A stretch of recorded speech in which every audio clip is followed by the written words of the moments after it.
자, 다음 주에 나온 물건을 몇 가지만 살펴보겠습니다.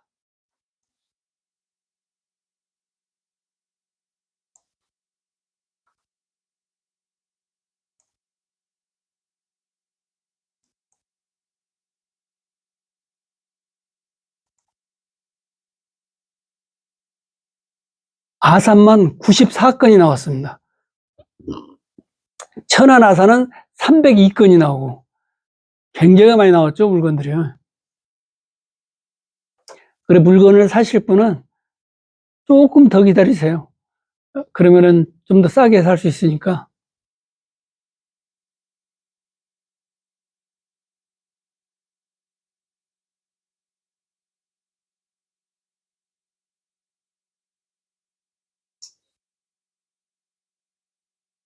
이것은 군포, 신양.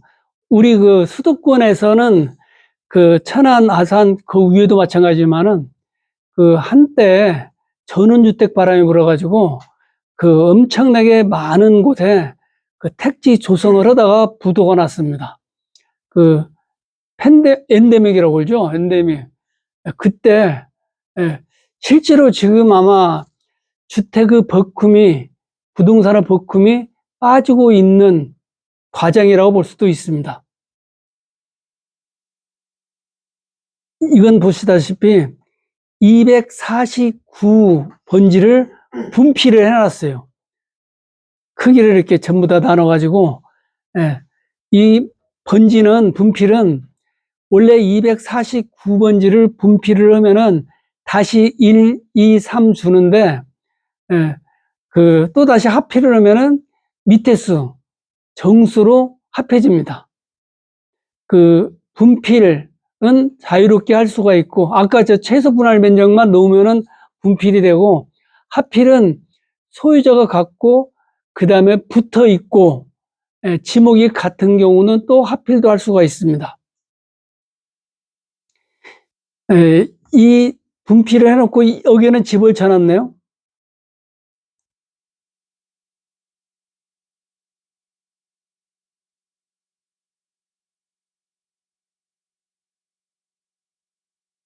지금 이 허물판에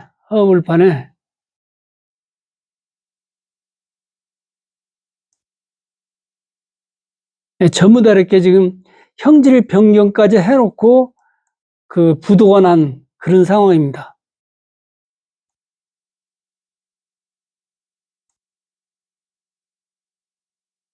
건물은 몇 개를 졌고, 이 건물을 전부 다 짓다가 지금 여기는 분양까지 했나 봐요. 차 있고 에어컨 있는 거 보니까 이런 것들은 아직 안 했고 그런 상태.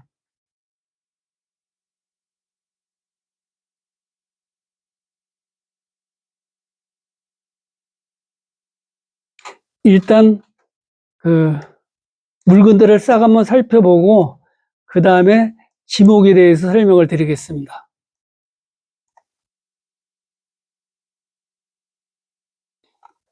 이 비고란에 말이 많을수록 복잡한 물건입니다. 재산도 여기에 나온 말은 무슨 말인가 좀 이해를 하셔야 돼요. 근데 사실 먼저께 말씀드렸지만은 법원 경우의 장점은 일반 그 사회에서와 달리 사기당할 염려가 없고 크게 손해볼 리가 없습니다.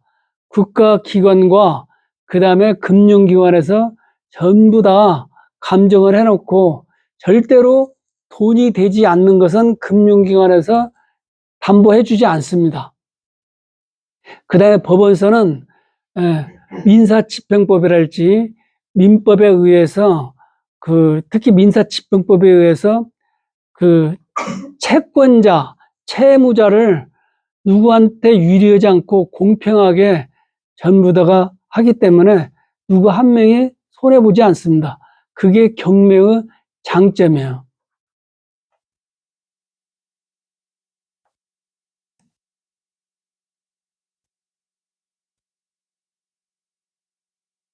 이게 같은 물건이에요. 사건 번호가 2개 중복됐네요. 이건 경매 신청 사람이 2명이라는 뜻입니다. 2명. 네, 2명이 했는데 각자 사건 번호를 부여해 주는 것을 중복이라고 표현해요.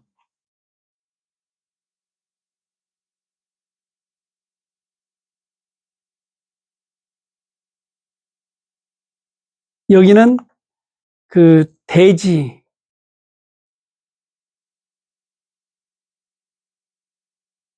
하나, 과수원 둘, 이렇게 있고, 나머지 이런 지분들은 도로입니다, 도로. 이게 농지이기 때문에 원상 회복 명령을 그 통지한 바 있어서 그 요구할 수 있습니다. 그런데 의외로 원상 회복이 쉽습니다. 그런데 가서 보셔야 돼요. 그 건물이 있으면 건물을 철거해야 되기 때문에 비용이 많이 들어가는데, 건물이 없이 가건물이랄지 그런 것들, 일부 뭐 시설물이랄지 그런 것들이 있는 것은 그것만 철거하면 되기 때문에 의외로 쉽습니다. 의외로 쉬워요. 제가 직접 한번 해봤는데, 그 학교 부지에 그 용도 변경을 신청하지 않고, 전용 허가를 신청하지 않고 이 무식한 사람들이 거기다가 그 시설물, 그걸 뭐 축구 골대, 야구 그 경정을 해놨네요. 바로 밑에 있는, 옆집에 있는 그 밭 주인이 그 민원을 넣어버렸네요. 그래가지고 거기서 조사 나와서 그 입건하고 벌금 물고 원상회복해라. 그래서 이걸 원상회복을 어떻게 해야 되느냐. 그랬더니 뭐라고 하냐면은 그 시설물 철거하고, 예, 사진을 찍어서 보내달라 그러더라고요. 그래서 그 시설물을 그 중장비 불러가지고 싹 철거를 하고 사진 찍어서 보내줬더니 됐다고 그러더라고요. 그 덕분에 벌금만 냈습니다. 그건 제가 낸 게 아니라 법이 늘어나왔더라고요. 그래, 의외로 쉬우니까 아까 말씀드린 것처럼 그 농지는 반드시 농지증을 손에다 쥐고 입찰하십시오. 혹시나 모르니까 잘못하면은 그 보증금 10% 날리니까 그렇게 하신 게 좋습니다.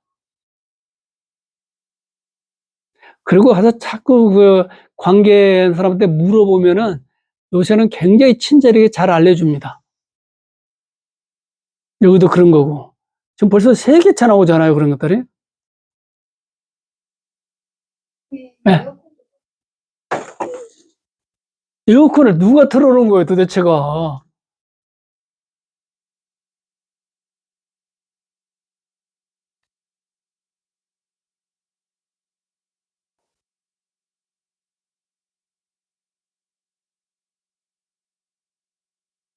이것도 또 그런 거네요. 임야, 전, 67번지 땅들, 246번지 땅들.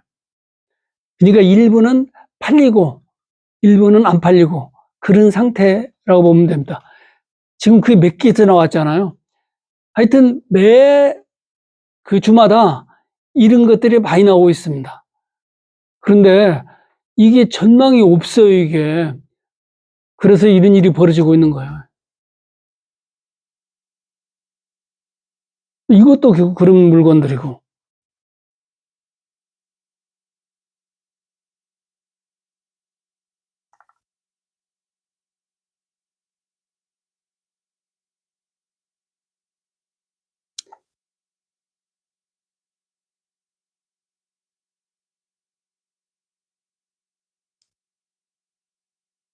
이것도 그런 물건이고.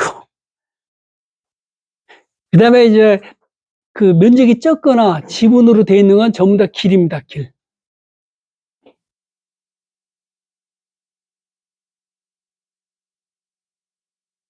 이것도 길이고요. 여기는 지분 매각, 공유자 우선 매수권 1회의 하남. 요새는 특별 매각 조건으로서 공유 지분은 전부 다가 그 1회로 제한해 놨습니다. 그래, 이 공유자는 사실 분은 예전에는 공유자가 공유자 우선 매수권이 굉장히 위력이 셌어요. 그래서 다른 공유자가 그 2명이 만약에 3명의 공유 지분을 가지고 있다면 1명이 나왔다. 그러면 다른 사람이 가서 가만히 쳐다보고 있다가 그 최고가 낙찰인이 나오면은 자기가 그 돈 주고 내가 사겠습니다. 그러면 그 사람이 사게 되는 거예요. 그게 공유자 우선 매수권이었어요. 그리고 공유 지분은 낙찰자가 생기면은, 최고가 낙찰자가 생기면은 그 집행관이 호창을 하게 되어 있습니다. 혹시 공유자 우선 매수권 행사하실 분 계십니까? 이렇게 호창을 하게 되어 있어요. 지금도 호창을 하더라고요. 그런데 그 특별 매각 조건으로 1회에 한해놨어요. 옛날에는 그러다 보니까 공유지분이 안 팔려요. 그래 계속 유찰돼 가지고 그 값어치가 아주 형편없이 헐값까지 내려갑니다. 그래서 특별 매각 조건을 걸어놨어요. 1회에 한함. 그리고 내가 그 공유자가 어느 때 들어가겠다. 그럼 미리 서면으로 그 이번 회차에 내가 공유자 우선 매수권을 행사하겠다. 그렇게 제출을 하고 10% 보증금을 내야만이 자격을 줍니다. 지금은요.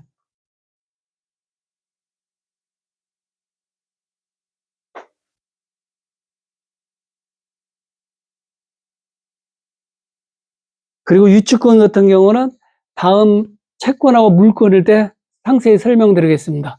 이 유치권은 성립 안 되는 것도 많고, 성립되면은 그 최고 낙찰인이 경락인이 무주권 인수합니다. 무주권 인수예요. 이 유치권은 등기 공시방법이 등기가 아니라 공시방법이 뭐냐면 점유입니다. 점유. 누구든지 알 수 있는 상태로 점유해야만이 유치권이 성립돼요. 그 다음에 유치권은 나중에 정리를 해드리겠지만은 그 사람한테 받을 돈이 아니에요. 그 물건에 관해서 생긴 채권을 변제받을 때까지 그 물건을 유치할 수 있는 권리를 유치권이라고 하고, 그 다음에 점유가 계속돼야 됩니다. 점유가 단절되면은 유치권도 소멸합니다. 그 다음에 또 유치권 배제 특약이 없어야 돼요. 그 리모델링을 해주면서 그 제가 2달 후에 드리겠습니다. 그러면 예, 그 2달에 꼭 드려야 됩니다. 이러고 리모델링 해줬어요. 그러면 유치권 성립 안 됩니다.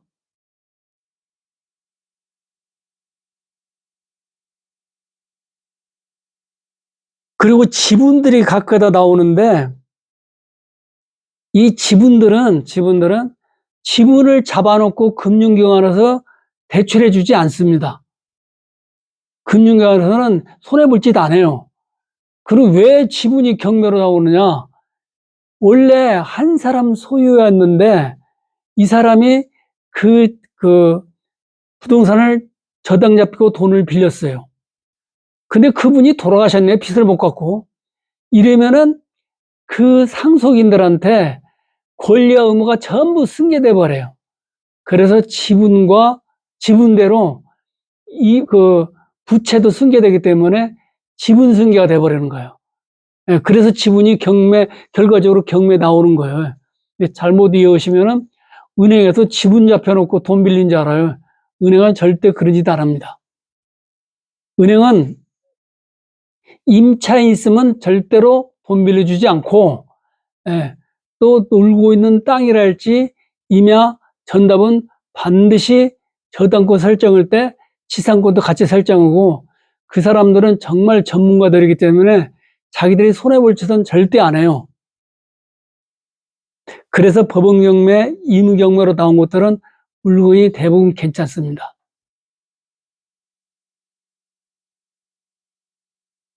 이것들은 임야가 굉장히 크네요.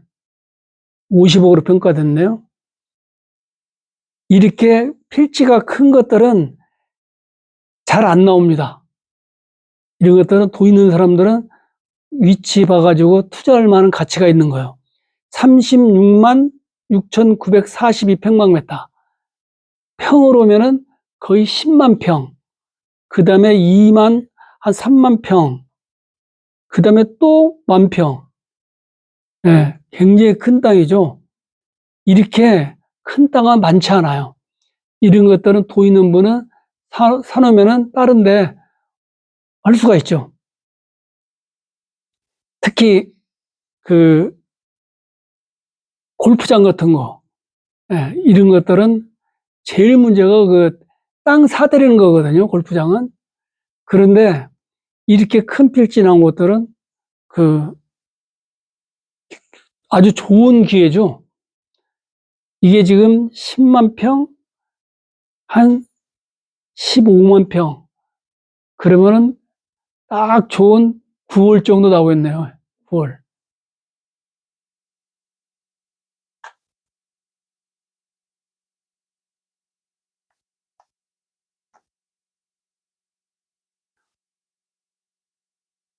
아니, 9월에 아니라 이 뒤에 더 있네요, 이거. 그리고 더 있어요. 50억짜리인데 거의 9월에 18월 나오겠는데요. 이것도 평지냐, 산악지대에 따라서 그 틀립니다.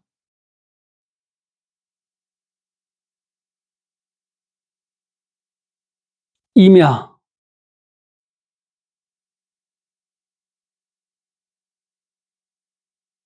네, 이건 택지 조성하다가 부도난 것 같습니다, 이것도. 그런 것들이 많이 나오잖아요. 지금, 예, 이건 길, 이것도 길, 길, 길, 길, 길, 길, 전부 길이네요. 예, 이거 하나만 그 택지, 이놈 하나고 이것들은 지금 길이 이렇게 많은 것은 그 택지 조성하다가 길을 많이 내놨을 거다, 이렇게. 한번 볼까요? 어떤 상태인가? 네. 아예 형질병행까지 해놨네요.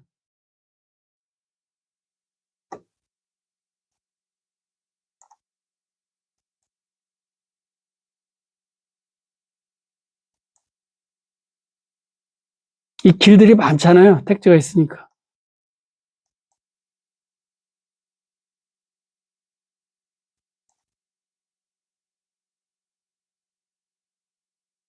공장도 있고, 뭐,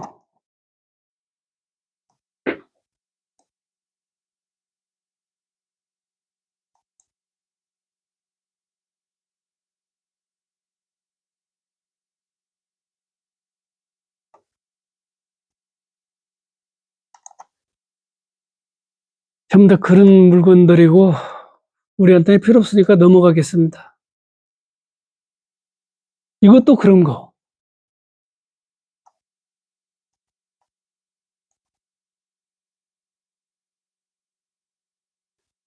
오피스텔. 이것도 한참 천안, 아산 쪽이 예전에 한 20년 전에는 오피스텔이 인기가 좋았습니다. 그 다음에 오피스텔이 인기가 형편없어지는 바람에 예, 엄청난 많은 사람들이 피해를 봤죠.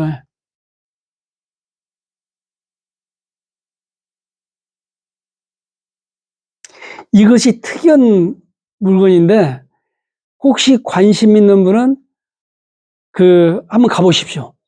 이게 우리나라는 없는 주거 형태인데 그, 그 타운하우스라고 그 일부를 같이 공유해요. 그러니까 한 건물에 한 3세대가 들어가고 3세대가 정원이랄지 그런 걸 같이 공유해요. 그래서 이거 하나 사셔가지고 그 임대 내주면 되겠죠. 나머지는요. 굉장히 그 선진국, 특히 그 다른 나라는 이런 형태가 많은데 우리나라는 거의 없는데 이런 형태가 지금 탕정에 거기가 삼성하고 삼성협력업체 그다음에 백석대인가요? 네, 그 짝에 그 교수들을 타깃으로 타운하우스를 상당히 그 위치 좋고 경치 좋고 교통 좋은 데다 졌습니다. 그런데 우리나라 사람들은 이상하게 아파트를 선호하지 이런 특이한 형태의 주거물을 선호하지 않습니다. 그래가지고 이 상당히 많은 세대가 경매 나왔어요. 2번 정도 다 유찰됐는데 이건 지금 신건이네요. 그래서 이거 유찰될 겁니다. 한 번 정도. 혹시나 한번 가보셔서 2개 완전 주공이 달라요. 방이 3세대 정도 할 수 있는 건물에다가 정원이 같은 정원을 쓰고 3세대 하나 각 세대마다 주거 공간이 완전 분리되어 있어요. 출입문도 분리되어 있고 현관도 분리되어 있고, 예, 상당히 쾌적한 환경을 만들어 놨습니다. 만약 제가 임대 사업을 하고 싶으면은 이런 거 한번 고려해 보겠습니다. 꽤 커요. 그다음에 이건 메리트가 없고,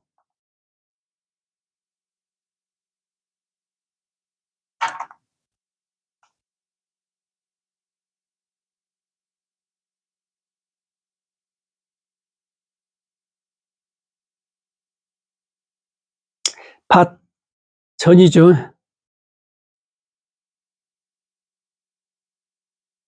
이게 딱 좋네요. 100평짜리. 휴경지라네요.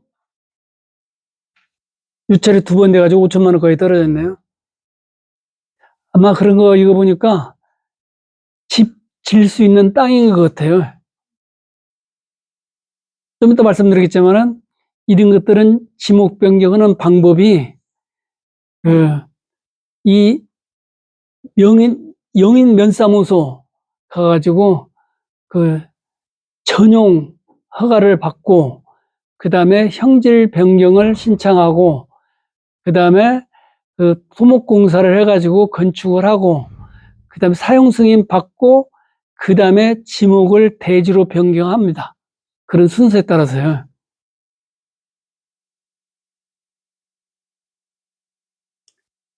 이 아파트 이건 굉장히 상당히 오래됐습니다. 그래서 유찰이 지금 3번이나 됐어요. 예. 그다음에 이거 굉장히 오래된 겁니다. 이 59.88평방미터는 24평형이에요. 굉장히 오래되고 큰 길 옆에 있는 세대수가 굉장히 많아요. 그 아파트입니다. 그건 가격이 왜 이렇게 떨어졌나?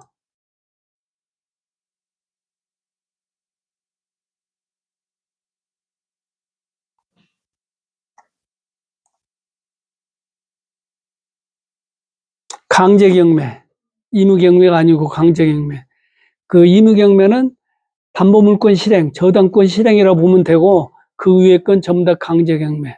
그중에 아까 말씀드린 것처럼 전세금을 회수할 때, 등기된 전세금을 회수할 때는 임의경매입니다. 바로 경매 신청하면 돼요.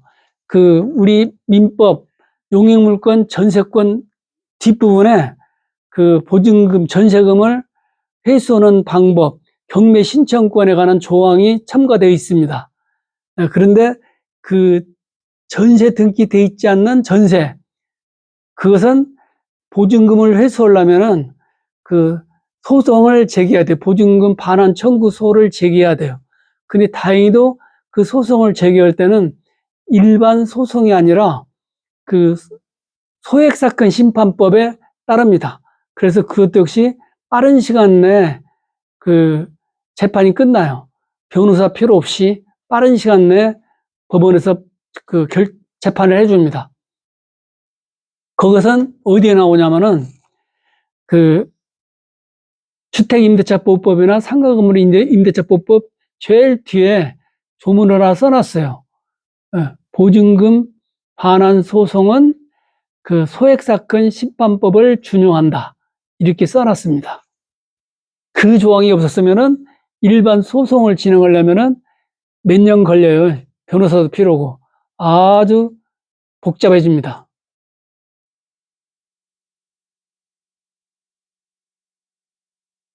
이것은 당사자 내역에 보면은 채권자, 임차인, 감유권자, 교부권자, 가압유권자, 교부권자, 배당유권자, 아무런 문제가 없는데 건물 자체가 안 좋아가지고 가격이 떨어진 거예요. 건물 자체가 안 좋아서요. 이 권리가 문제가 아니라 건물 자체가 안 좋은 거예요. 이 부동산은 매입하실 때 사는 것도 중요하지만 파는 게 더 중요합니다. 그래서 팔 때를 생각해서 그 감정평가서 보는 사용 승인 날짜가 나와요. 그래서 그 아파트가 몇 년 됐는가 그걸 보시고 입찰 하셔야 돼요.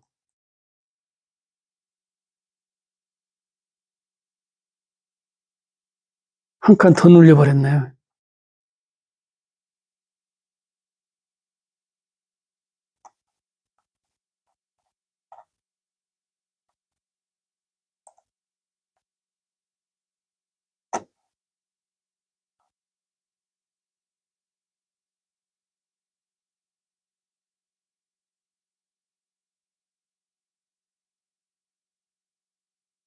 이것은 그 아마 그 시내에 있는 호텔일 겁니다, 이거. 유명한 호텔이었는데 숙박시설이 상당 부분이 부도나가지고 그 코로나 때문에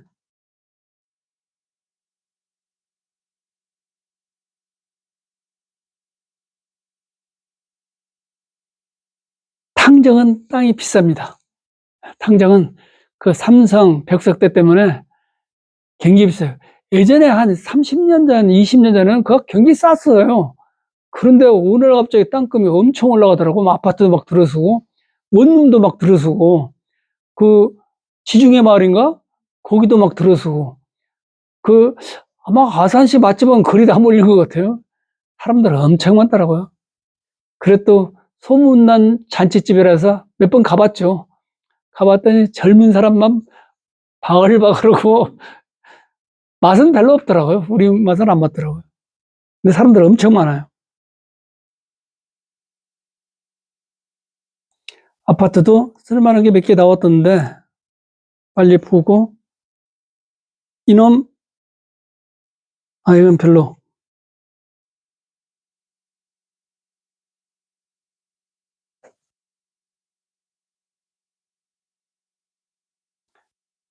해체. 신거는 무조건 안 팔립니다. 사실 분은 신거는 기다렸다가 그 오피스텔은 2번 정도 유찰되면은 가셔보시고 아파트는 좋으면 1번, 안 좋으면 2번.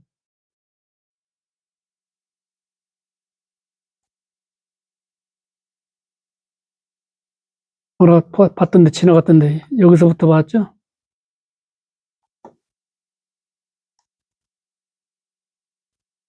가수원도 지금 자꾸 나오기 시작하는데 그 이게 기후 변화로 아산에는 그 대농장이 상당히 많습니다. 그런데 전부 다가 지금 고역을 치르고 있어요.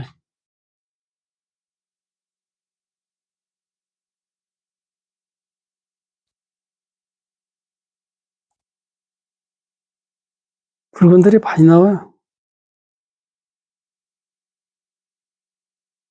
공장도 이 아산은 그 농공단지가 많아가지고 많이 공장도 나오고 또 많이 또 매매도 잘 되고 그럽니다.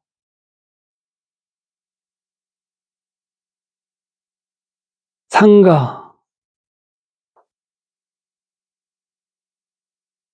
옛날에 이런 상가 하나 가졌으면은 한 세대가 먹고 살았는데 지금은 이 상가가 왼수가 돼가지고 아주 골치 아파요.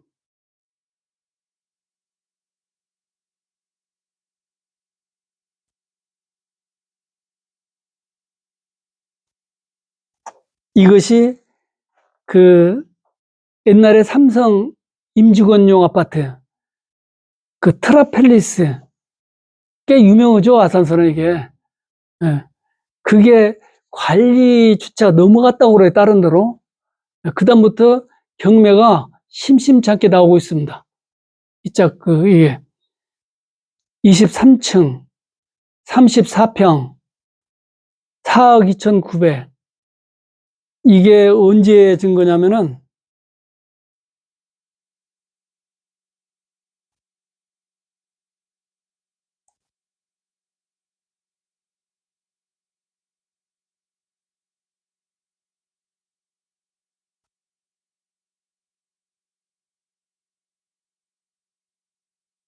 이게 사용 승인 날짜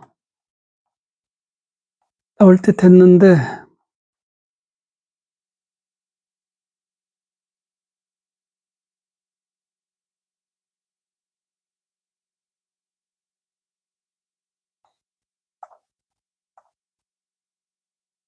찾으려면 힘들어요. 벌써 지나갔나요? 여기 13년도. 딱 10년 됐네요. 10년. 10년 됐으면 그렇게 오래된 곳은 아닙니다. 아파트 한 3, 40년을 쓰니까.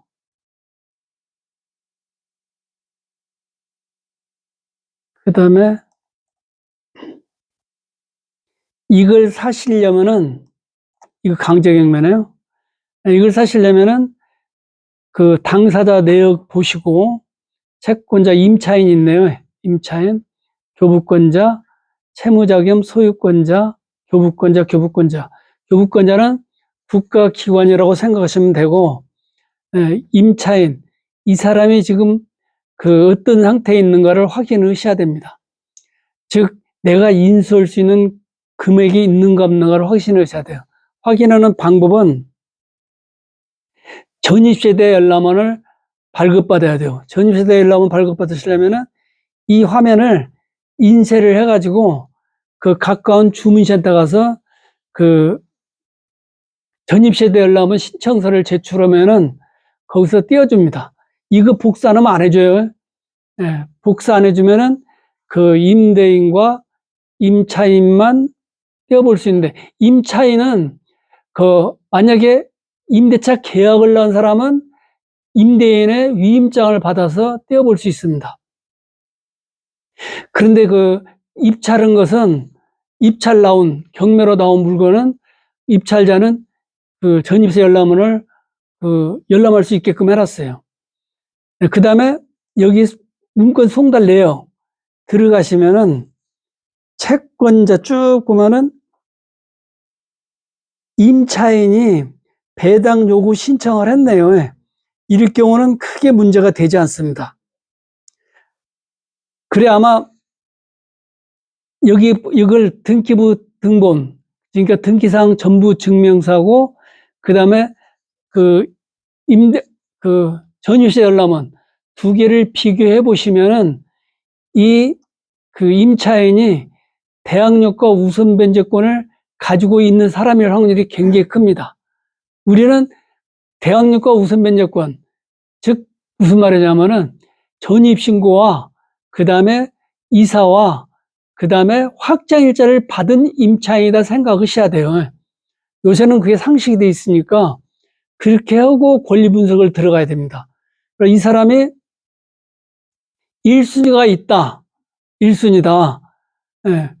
그러면 이 사람이 만약에 배당 받다가 이런 경우도 왜 강제 경매냐면은 절대는 아니지만은 금융기관에서 임차인이 있는 주택은 대출해 주지 않습니다. 안 해줘요. 그런데 일반인은 그 꼬드기에 넘어가가지고, 저 사람 전세금이 지금 그 임대차 보증금이 등기 안 해내지 않은 전세는 그냥 임대차 보증금이라고 합니다. 예. 그 등기되어 있는 건 전세금이라고 그러고, 그런데 보통 일반 사람들은 두 개를 섞어서 혼용해서 쓰기 때문에 그 혼동이 많이 오고 있는데, 우리 같이는 법을 전공한 사람들은 그럴 일이 없어요. 자, 그 이제 소개시켜준 사람이 집값이 떨어지면은 올라가서면 이런 일이 안 벌어지는데, 집값이 떨어지다 보니까 본의 아니게 사기꾼 되는 경우도 많아요. 어떤 일이냐면은,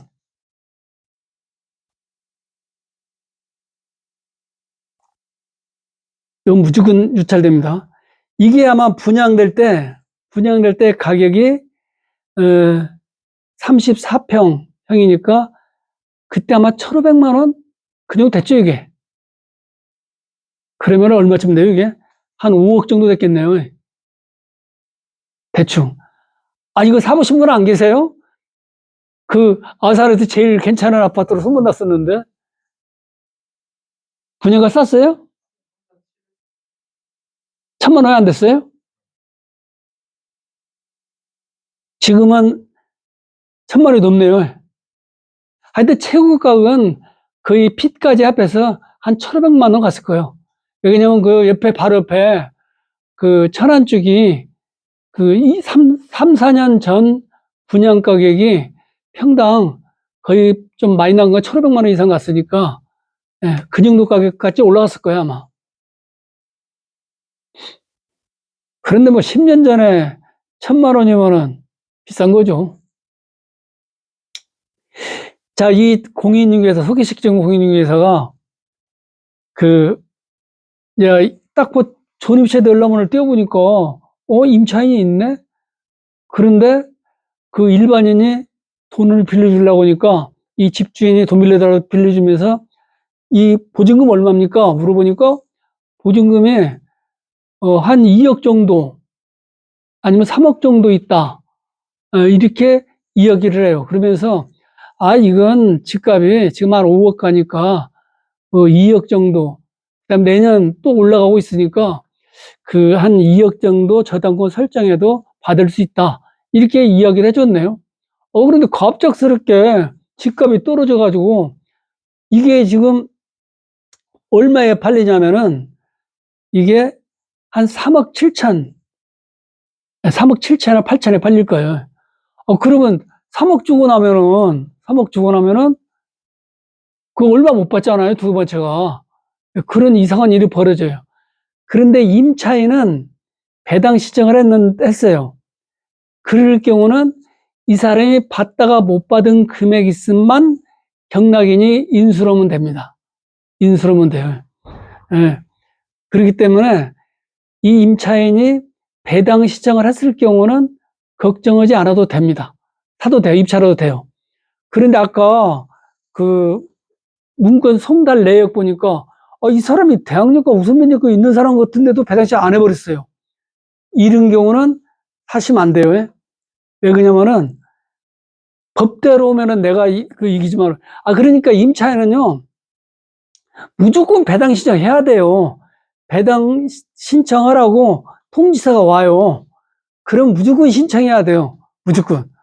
그런데 신청 안 해버리고 나는 경락이라는 게 주장했다. 이런 사람이 가끔가다 생겨요. 이건 재판하면 집니다. 재판하면 져요. 물건이 아니라 채권이기 때문에 무조건 배당 신청을 해야 돼요. 그런데 그런 사람하고 재판하면은 왠 시간도 많이 걸리고 비용도 많이 들어가고 복잡하니까 그런 집은 아예 거들떠보지도 말아야 된다. 그 다음에 또 좋은 아파트 또 하나 나옵니다, 이게. 어떻게 보면 저보다 더 좋은 아파트 나와요.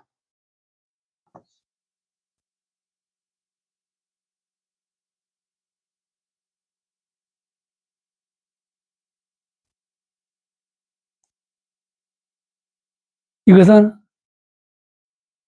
비슷한 아까 무슨 아파트? 여기 설화 아파트하고 비슷한 유형의 아파트. 이것은 평평한 논 가운데 있는 아파트입니다. 여기도 옛날에 삼선 생산직 직원들이 숙소로 쓰던 그런 곳입니다.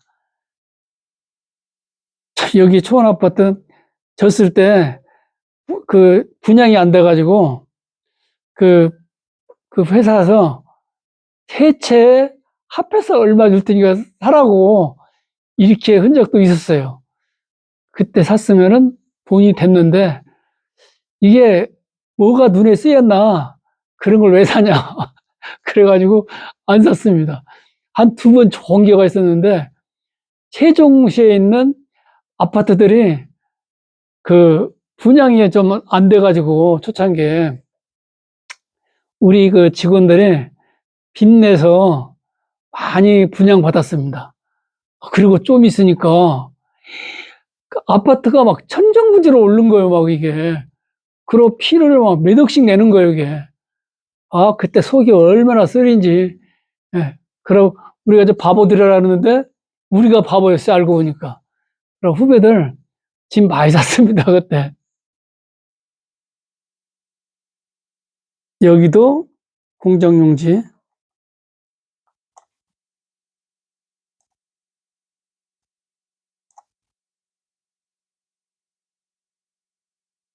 아파트 좋은 게 또 나왔던데,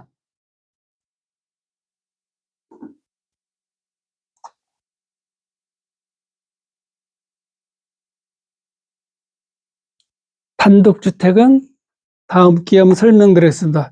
이거 단독주택 입자기도 많이 나왔었는데,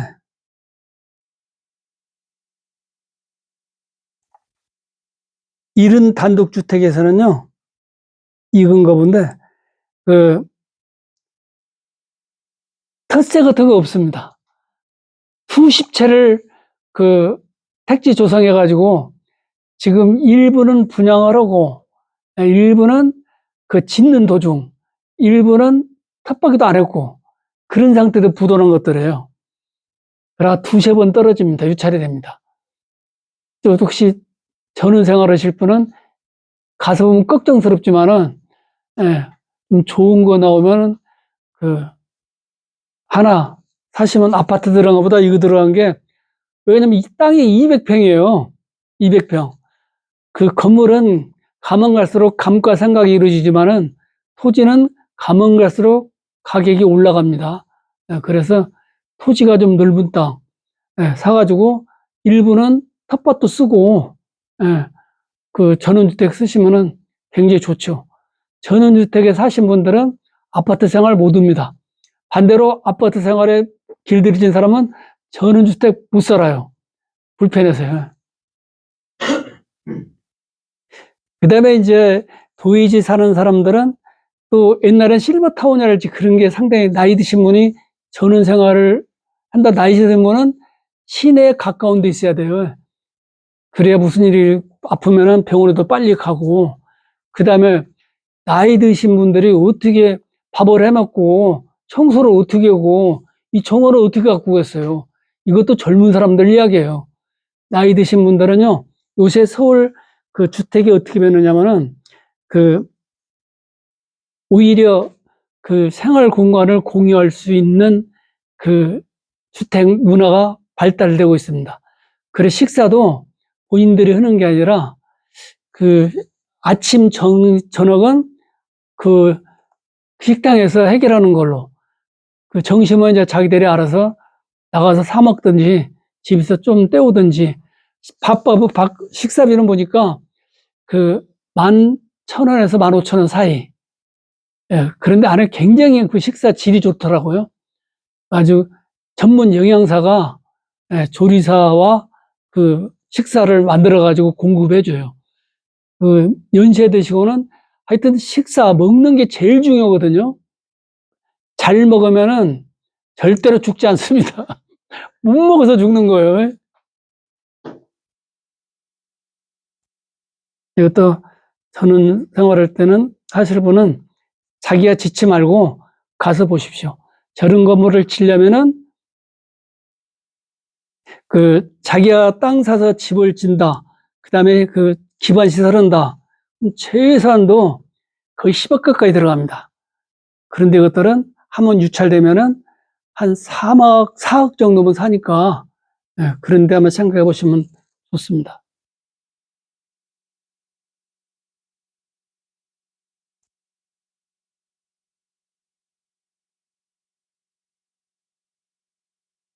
여기도 아파트, 이건 별로고, 이 가격이 그 감정을 귀시처럼 해놔요. 딱 감정 가격 보면은 이것은 꽤 오래됐다. 예, 이것은 그 다음에 오래됐다.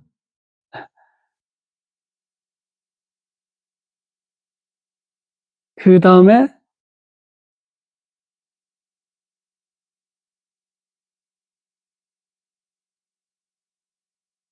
예, 이것은 한 번 바로 앞에 있는 거예요.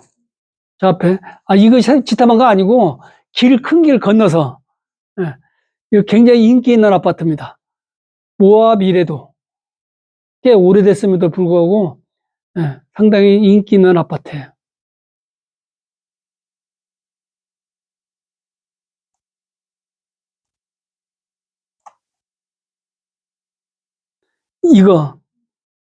이게 모종 캐슬, 그, 체육관 바로 옆에 그 진지 이것도 하면, 이것도 몇 년 안 됐을 거예요.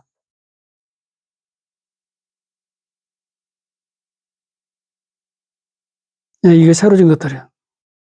이 아파트 치면서 여러 아파트를 한꺼번에 많이 졌어요. 이 동네. 논 옆에도 많이 지고, 예, 많이 졌습니다. 이것도 아마 한 5, 6년 넘었을 거래요.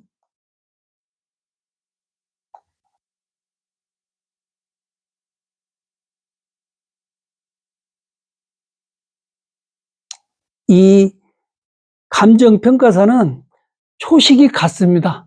전부 다가.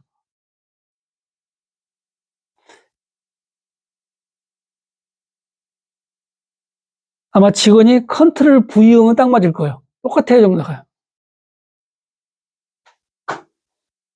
17년. 예. 이것은 한 5, 6년 됐네요. 진지 얼마 안 됐죠. 그래서 이 가격이 꽤 높이 평가됐어요.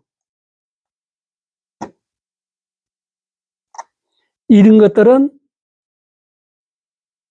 사놓으면은 바로 팔 수 있어요. 거의 4억으로 평가됐는데 신건이니까 무조건 유찰됩니다. 한 번 유찰되면 무조건 팔려요. 이것들은요. 이런 거 사실 때는 너무 싼 가격에 살려고 노력하지 말고 한 2, 3천만 원만 낮게 보시고 사시면 됩니다. 그리고 이제 주택 경기가 활성화되면은 바로 팔아버리면 돼요. 젊으신 분은 빚을 내서라도 이런 걸 사셔가지고 한 2, 3년 열심히 빚 갚고 1년 거치 한 10년 분할 상환 이렇게 해가지고 한 2년만 버티면은 1가구 1주택이신 분은 양도소득세가 면제되잖아요.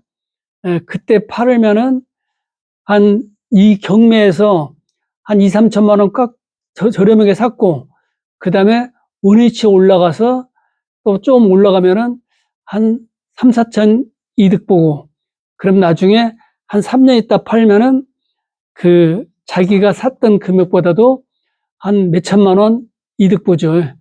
그러면 그때 팔아서 은행비 다 갚고 나머지 종잣돈으로 가지고 있으면서 또 한 번만 더 하면은 한 2억 정도 남을 거 아니에요. 머리 잘 굴려야죠. 그렇게 해서 젊었을 때 애가 크기 전에 애가 고등학교 들어가기 전에 그렇게 사셔가지고 근데 열심히 돈 벌어봐야 나중에 자식놈 좋은 일 시켜요. 그래서 열심히 돈 모을 필요 없습니다. 그러면은 그래 돈을 안 모으면 자식이 말을 안 들어요 또. 부모가 돈이 있어야 그 돈 보고 열심히 부모한테 잘하지. 부모가 돈이 하나도 없으면 자식이 부모 말 잘 안 듣습니다. 돈이 좀 적당히 가지고 있고, 나중에 말로만 준다 그러고 주면 안 돼요. 그냥 가지고 죽어야 돼요. 나중에 지네들이 알아서 할 일이고, 줘버리면은 나중에 말 안 들어요.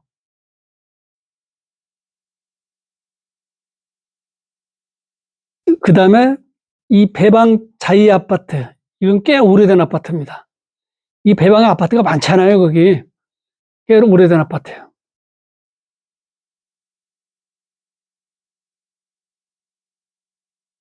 이것은 공장 아파트 같아요. 테크노, 벨리, 이지원, 이름도 기네요. 더원 1단지. 이 가끔 나오더라고요. 또 하나 나왔네요. 똑같은 아까 캐슬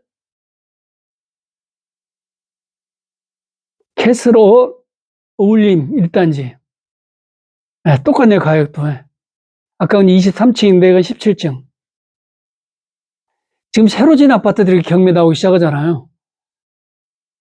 아파트 필요 오신 분은 이런 거 좀 더 기다렸다가 한 2억 한 7천 정도짜리 떨어지면은 그때 하나 사십시오.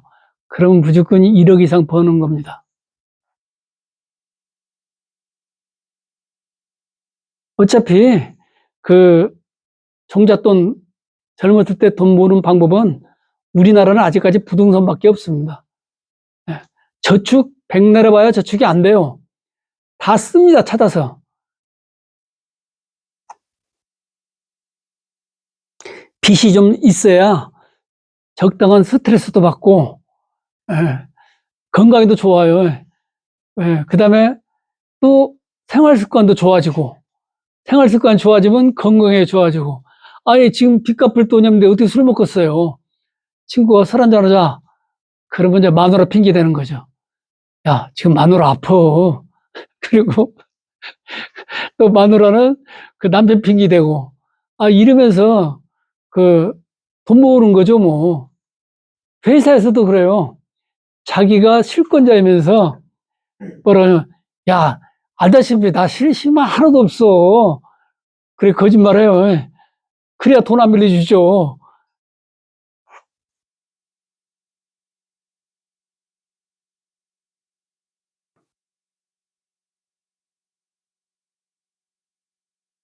오중동에도 땅들이 나오기 시작하네요. 여기는 숙박시설 37억짜리네요. 이건 무조건 2번 유찰되고 또 경매 취하도 됩니다. 취하도 쓸만한 물건은 취하가 많이 돼요. 취하할 때는 책 신청자, 그냥 경매 신청자가 취하할 수 있는데 특별한 경우 아니고는 경매 신청자, 압류 채권자가 취하할 수 있는데 압류 채권자가 취하하려면은 채무자가 채권자 찾아가서 밀린 돈 다 드리고 그다음에 경매 신청할 때 입탁금 있거든요. 그거 드리고 취하해 주십시오. 이렇게 하면 취하해 줍니다.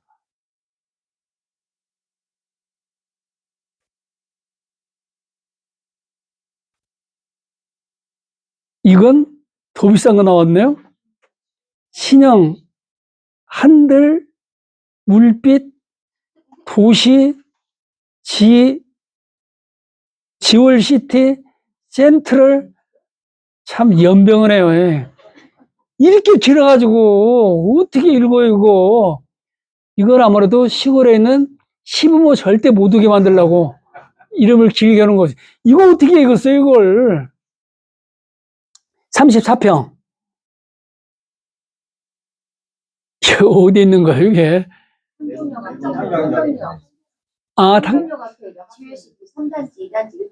아, 그것들이에요? 좋은 아파트예요? 37층에 있다네요? 34평. 거의 평당 2천만 원씩 쳤네요.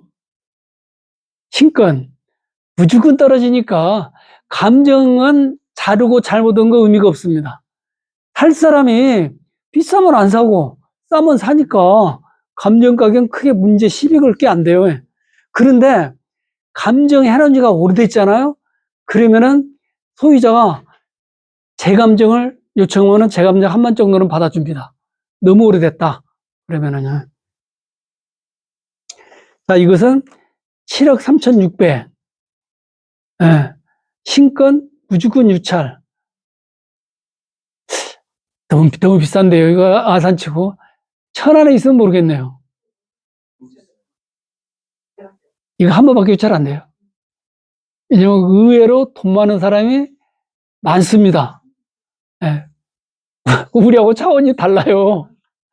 그 사업하신 분들, 그 다음 우리나라도 이제는 그 일가구에 그 아들 1명, 2명밖에 없기 때문에 이 세대만 지나면은 재산이 축적돼요.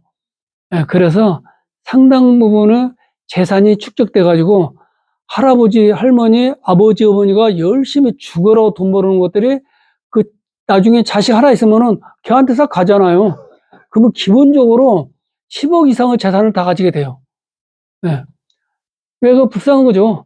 죽어라고 돈 먹고 못 먹고 돈 아껴가지고 돈 벌어놓으니까 나중에 자식 놈만 떵떵 기르고 사는 그런 세상이 와버렸어요.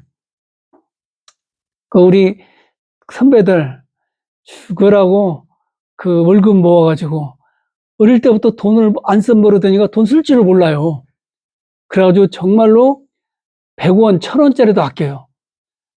그래가지고 돈 좀 모아놓으니까 이 나이 먹으니까 이제는 소주를 한 병을 못 먹어요. 그 몸에서 안 받아요.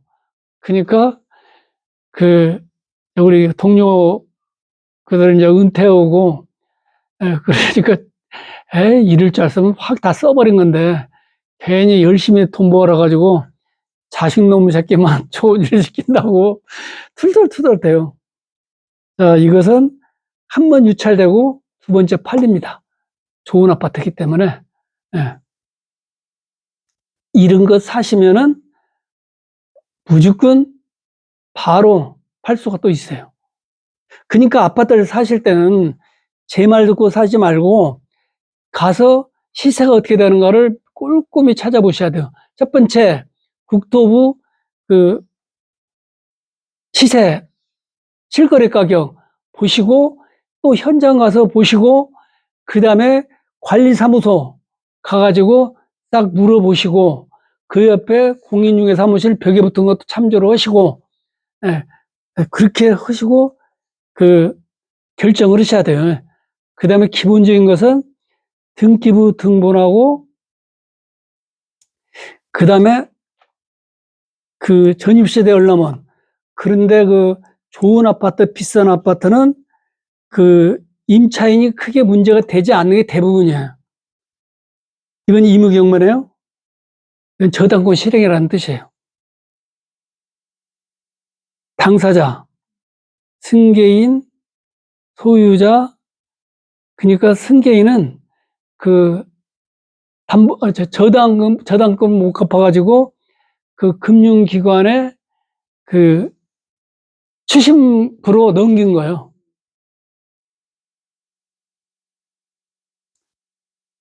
보다시피 임차인이 없어요. 좋은 아파트는. 그 다음에 절대로 금융기관에서는요, 임차인 있는 아파트는 안 잡아줍니다. 안 잡아줘요. 이런 것은 들어가면 바로 살 수가 있습니다. 바로 살 수가 있어요.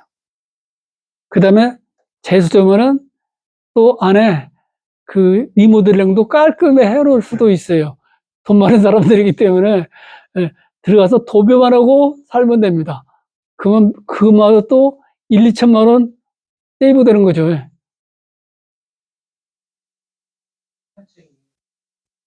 7억 500이 거래요. 예? 18층이 7억 5백이요? 아, 그건 경매로 잘 안 나오는 아파트가 보네요. 9월 18일. 그러면은 제가 말을 잘못했네요. 이것도 한번 유찰되면 그 밑에 가게 쓰면 안 돼요. 보고 쓰셔야 돼요. 그 어디에요, 이거? 이거죠? 7억 5천만에 팔렸어요? 7억 500이에요. 7억 5백? 18층. 그러면 37층이나 18층이나 똑같습니다. 오히려 18층이 낫겠네요. 너무 높으면은요, 불나면 타 죽어요. 최소한도 그 도망갈 정도는 돼야지, 높이가. 그 다음에 그 예민한 사람은 3, 40층 올라가면은요, 건물 흔들리는 걸 느낍니다. 그래서 저는 절대로 높은 데 안 올라가요. 고소공포증이 있어가지고, 이것도 그러면은 한 7억 2, 3천에 팔립니다.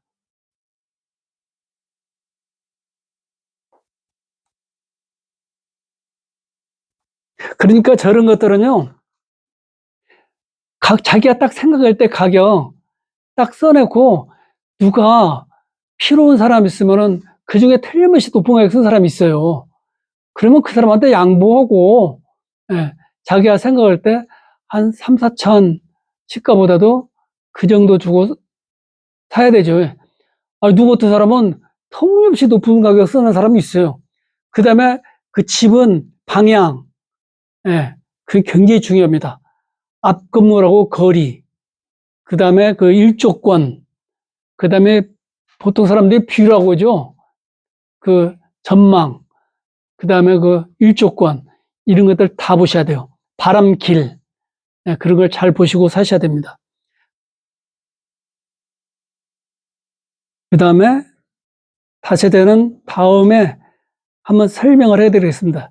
이건 15억 정도 쓴 거 보니까 그 원룸, 좋은 원룸입니다. 이게 아산에서 15억 가면은 괜찮은 거예요. 그 똑같은 아파트라도 천안하고 아산의 차이는 1억 차이 납니다. 그럼 이것은 한번 떨어지면은 30% 다운된 가격인 얼마예요, 이게? 30% 4억 5천 떨어지면은 한 10억으로 떨어지겠네요. 예. 그 꼭 아파트 팔린 식으로 팔립니다. 나중에 그 원룸 권리분석하는 거 알려드리겠습니다. 이것은 아파트는 아까 또 그거 아까 물건 지목 그거 싹 적어놨는데 제가 그 원래 방 19개 이하예요. 근데 실제로는 14개 정도 됩니다. 원룸 투룸 때문에 그렇게 돼요. 그 다음에 원래는 3층 이하예요.